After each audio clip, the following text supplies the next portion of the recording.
Assalamualaikum warahmatullahi wabarakatuh. Alhamdulillahi rabbil alamin. Alhamdulillahil waliyul ghaffar. Wassalatu wassalamu ala nuril anwar. Bersyukur kita kepada Allah subhanahu wa ta'ala dengan ucapan Alhamdulillahi rabbil alamin. Allahumma salli wa sallim ala sayyidina Muhammadin. Kita ucapkan kepada Rasulullah sallallahu alaihi wasallam, semoga nantinya kita akan mendapatkan syafaatnya di hari kelak. Amin ya rabbal alamin. Baiklah mahasiswa-mahasiswiku, pertemuan perdana ini pada mata kuliah bimbingan dan konseling. Di awal pertama kita tentu tidak banyak-banyak materi kita perkenalan tentang mata kuliah yang baru saja kita kenali, yaitu mata kuliah bimbingan dan konseling ya. Apa itu bimbingan dan konseling? Ada dua kata, yang pertama adalah bimbingan dan yang kedua adalah konseling ya. Secara etimologi, bimbingan dan konseling berasal daripada bahasa Inggris. Jadi kalau bimbingan itu guidance ya, kan konseling itu berasal daripada bahasa Inggris sama counseling. Guidance itu, bimbingan itu berarti memimpin ya, berarti orang yang memimpin dikatakan dia sebagai membimbing. Yang kemudian adalah menunjukkan. Setiap orang yang menunjukkan apapun kepada kita, artinya dia sudah membimbing. Atau yang ketiga, mengarahkan ke jalan yang baik. Ada orang yang mengarahkan kita, dari sana jalannya Pak, itu sudah disebut dengan bimbingan ya. Jadi bimbingan itu artinya tiga. Yang pertama memimpin, yang kedua menunjukkan, yang ketiga adalah mengarahkan jalan. Jadi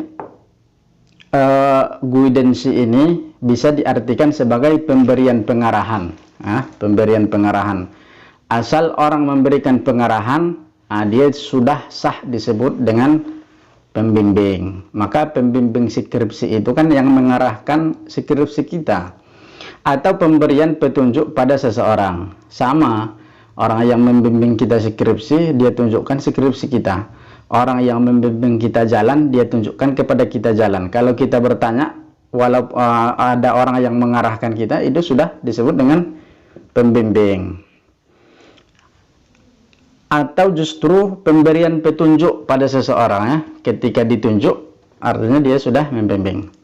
Itu arti daripada bimbingan ya, bimbingan. Kemudian apa arti konseling? Arti konseling itu yang pertama artinya menasehati, pemberian nasihat. Ketika ibu menasehati saya, berarti ibu sedang mengkonseling saya. Atau yang kedua, menganjurkan kepada seseorang secara face to face, berjumpa. Jadi ketika ibu menganjurkan saya seperti ini yang dipilih, ini yang tidak, itu namanya sudah konseling. Jadi secara bahasa, arti bimbingan itu memimpin, menunjukkan, mengarahkan kepada arah yang lebih baik. Sedangkan konseling itu artinya tadi menasihati orang dan menganjurkan kepada seseorang secara face to face, tatap muka. Jadi kalau disimpulkan secara bahasa nih, pengertian bimbingan konseling itu adalah proses interaksi antara dua orang ya, antara dua orang yang dinasehati dan yang menasehati ya, antara dua orang yang memimpin dengan yang dipimpin, antara dua orang yang menunjukkan dengan yang ditunjukkan, antara dua orang, satu yang mengarahkan jalan, satu yang diarahkan, kemudian satu yang menasehati, satu yang dinasehati, satu yang menganjurkan dan satu yang mau dianjurkan. Itu sudah secara bahasa disebut dengan bimbingan dan konseling. Jadi jelas ya Bapak Ibu, arti bimbingan konseling itu dua orang. Ketika ada dua orang, yang satu menasihati, yang satu mengarahkan, satu diarahkan, itu sudah termasuk daripada bimbingan dan konseling. Oke.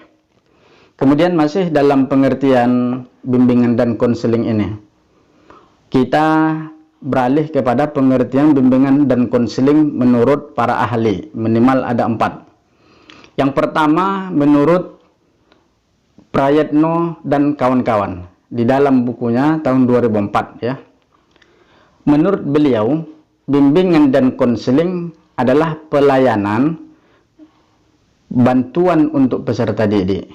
Jadi menurut beliau, ketika seorang guru melayani kepada anak didiknya, itulah yang dimaksud dengan bimbingan dan konseling. Baik murid itu sendirian ataupun murid itu secara berkelompok. Tujuannya apa? Agar mandiri, agar muridnya mandiri, dan agar siswanya itu berkembang secara optimal dalam bimbingan pribadi ataupun bimbingan sosial, bimbingan belajar dan bimbingan karir berdasarkan norma-norma yang berlaku ya. Jadi ketika seorang guru membimbing muridnya, membimbing siswanya, walaupun itu bimbingan karir, bimbingan pelayanan yang baik, itu disebut oleh Prayetno sebagai bimbingan dan konseling. Yang kedua, menurut ahli yang kedua adalah menurut AZ. AZ mengatakan bimbingan konseling itu adalah upaya pemberian bantuan kepada anak didik agar dapat memahami dirinya. Jadi seorang guru memberikan bantuan pelayanan kepada siswanya agar siswa itu bisa memahami dirinya sendiri, sehingga siswa tadi sanggup mengarahkan diri dan bertindak dengan baik sesuai dengan perkembangan jiwanya. Upaya ini dilakukan secara sistematis dan terus-menerus. Kalau menurut AZ ini kan tetap antara guru dan seorang murid. Kemudian yang ketiga, di dalam bukunya Thohirin 2013, menurut beliau bimbingan dan konseling ini adalah proses bantuan yang diberikan oleh pembimbing. Jadi ini tak di sekolah saja, maka bimbingan dan konseling ini kan ada di perusahaan-perusahaan. Kalau di sekolah ya pasti ya, dan ada di instansi-instansi lain, itu mereka butuh dengan yang namanya bimbingan dan konseling. Inilah menurut Thohirin adalah bantuan yang diberikan oleh pembimbing atau yang disebut dengan konselor kepada individu yang ingin dibimbingnya melalui pertemuan tatap muka atau hubungan timbal balik antara keduanya, agar konseli atau yang dibimbing itu memiliki kecakapan atau kemampuan melihat dan menemukan masalahnya serta mempunyai kemampuan memecahkan masalahnya sendiri. Jadi menurut ahli yang ketiga ini Thohirin, ada konselor dengan konseli, ada yang membimbing dan ada yang dibimbing, tidak harus siswa, walaupun orang lain termasuk. Orang yang datang kepada konselor ini mengadukan masalahnya dengan tatap muka, dia mencari titik terang daripada permasalahan agar dia bisa menemukan solusinya. Itu yang disebut dengan bimbingan dan konseling. Kemudian menurut ahli yang keempat, Hikmawati mengatakan bahwa bimbingan konseling itu adalah pelayanan bantuan untuk peserta didik, baik secara perorangan maupun kelompok. Untuk apa? Agar peserta didik itu mampu mandiri dan berkembang secara optimal dalam bidang pengembangan kehidupan pribadi, kehidupan sosial, kemampuan belajar, perencanaan karir, melalui berbagai jenis layanan dan kegiatan pendukung berdasarkan norma-norma yang berlaku. Inilah daripada 4 tokoh yang sudah memberikan definisi tentang pengertian bimbingan dan konseling. Oke, itu yang pertama. Ya, jadi yang pertama kita minimal sudah paham baik secara bahasa ataupun menurut tokoh arti daripada bimbingan dan konseling. Sedangkan yang terakhir atau yang kedua dalam pertemuan ini, apa tujuan bimbingan dan konseling itu? Kenapa harus ada guru BK? Kenapa kita harus belajar dengan mata kuliah bimbingan dan konseling? Memang kita nanti menjadi guru seperti apa? Inilah tujuannya. Inilah tujuannya. Jadi ketika kita nanti sudah menjadi guru, maka kita bisa mengamalkan tujuan daripada bimbingan konseling ini. Apa tujuan yang pertama? Tujuan yang pertama bimbingan konseling adalah untuk membantu individu mengembangkan diri secara optimal sesuai dengan tahap perkembangan yang dimilikinya. Jadi guna daripada tujuan daripada bimbingan dan konseling itu nanti siswa kita itu mampu kita mengarahkannya untuk perkembangan bakatnya, untuk perkembangan bakatnya. Sementara yang kedua adalah tujuan daripada bimbingan konseling seorang guru itu mampu merencanakan kegiatan penyelesaian studi, perkembangan karir, serta kehidupan peserta didik di masa yang akan datang. Jadi nanti kalau ibu menjadi guru BK, diharapkan kita mampu merencanakan kegiatan penyelesaian daripada pembelajaran kita. Sudah terencana. Kemudian perkembangan karir kita. Jadi seorang guru BK itu, dia tahu tuh. Dia tahu bakat apa yang paling bisa nanti kalau dikembangkan di dalam diri siswa tadi, dan dia bisa merencanakan bakat minat anak ini di masa yang akan datang. Maka itulah dipupuknya. Misalnya anak ini kan memiliki bakat 3, 1 berenang, 1 lomba lari, 1 lomba nyanyi.